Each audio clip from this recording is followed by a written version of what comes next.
Also on the clock right now, at least to some extent, on a climate issue is the Secretary of the Interior. Ken Salazar plans to settle the Cape Wind controversy once and for all, and he says he'll do it by the end of April if the parties involved in this massive offshore wind project can't settle things among themselves. Clean Sky's Dan Goldstein talked to Secretary Salazar at today's Platts Energy Podium earlier today. Dan, would you say he is encouraged by what he sees coming up in April? Well, I think he's encouraged enough, Tyler, that he's going to start again with another trip. You can call it shuttle diplomacy. You recall Secretary of State Henry Kissinger back in the 70s was fond of doing this during the Middle East wars, and looks like Secretary Salazar is going to be doing a lot the same thing. He's going to be traveling up to Boston next week to talk to the tribes once again to see if he can iron out an agreement. As we've talked about, there is a lot of opposition, there's a lot of concern, but this is a big project for Secretary Salazar. It's a big priority item, and he wants to get some sort of agreement. Now, here's what we do know is that earlier this month, the National Park Service determined that the Nantucket Sound, where the 24 square mile wind farm is going to go, could be considered for listing in the National Register of Historic Places, and that obviously was part of a request from local Native American tribes. That, of course, was seen as a way of making wind farms certainly more difficult. Also, there is a another high-profile opposition. That is from the Kennedy family. And last week when I was at the University of Charleston, Robert F. Kennedy Jr.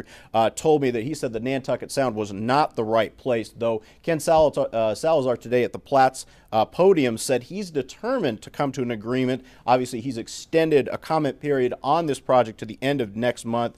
And what Salazar had to say today, basically, Tyler, was that what's happening in Cape Wind is not necessarily going to be what's repeated nationwide. Cape Wind is determinative of what's going to happen in the offshore wind development for the country. And just like any other kind of development, I think offshore wind has to be developed in the right places, and that's part of the determination that we'll make here in the next month and a half or so with respect to Cape Wind about whether that is the right place. But there is a huge interest in developing offshore wind energy resources, some in federal waters in the offshore, some in state waters, out off the Texas coast and the Gulf of Mexico.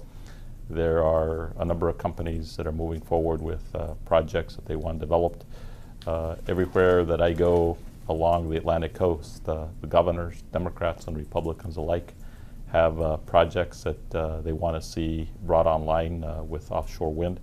So there is a tremendous amount of interest. So I don't think that the way the Cape Wind and its application ultimately goes will be determinative of where we ultimately go.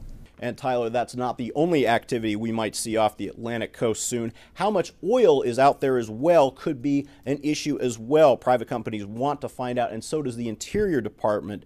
They are taking steps to see how much oil is there. They are allowing 6 companies, private companies, to shoot seismic data off the Atlantic once the environmental impact statement is complete. And that, of course, could give backers of oil and natural gas development a better clue as to how much oil and natural gas is actually out there. Virginia Governor Bob McDonnell, of course, is a big supporter of that kind of drilling, as was his predecessor, Tim Kaine. They haven't shot seismic data in over 30 years, so they're itching to find out. Tyler, back to you. It's all right, Dan Goldstein. Thank you very much.